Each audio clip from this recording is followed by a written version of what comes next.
ముసలోళ్లను కూడా ముంచుతున్న ముదనష్టపు ప్రభుత్వం కాంగ్రెస్ ప్రభుత్వం.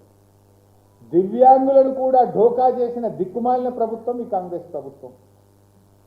దళితులను దాగా ఇక ఒక తీవ్రమైన ఆరోపణ చేస్తా ఉన్నా, యాజ్ ఎక్స్ ఫైనాన్స్ మినిస్టర్ ఆరోపణ చేస్తా ఉన్నా.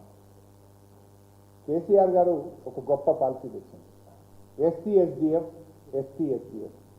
ఈ దేశానికి ఆదర్శం, ఇండియాలో ఎవరు తేలేదు. క్యారీ ఫార్వర్డ్ విధానం ఏంటంటే ఎస్సీ/ఎస్టీ/ఎస్డిఎఫ్ ఆ సంవత్సరం జనాభా ప్రాతిపదికన ఎస్సీ/ఎస్టీలకు కేటాయించిన నిధులు ఆ సంవత్సరమే ఖర్చు పెట్టాలి.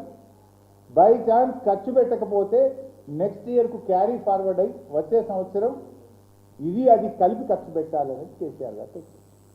మనం చూసి దేశంలో కేరళ, తమిళనాడు దాదాపు 7-8 రాష్ట్రాలు యాజ్ ఇట్ ఈస్ మన బిల్లు, అసెంబ్లీ బిల్లు తీసుకుపోయి వాళ్ళు దేశంలో 6-7 రాష్ట్రాలు అమలు చేసింది. ఇండియాకు వీఆర్ మోడల్, వీఆర్ ఛాంపియన్.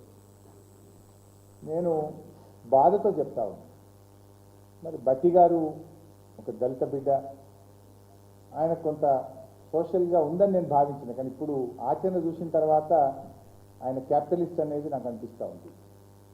ఎందుకంటే అత్యధికంగా ఎస్సీ/ఎస్డిఎఫ్, ఎస్టీ/ఎస్డిఎఫ్ నిధులు అతి ఎక్కువ దారి మళ్ళింది రేవంత్ 2 ఏళ్ల కాలంలో.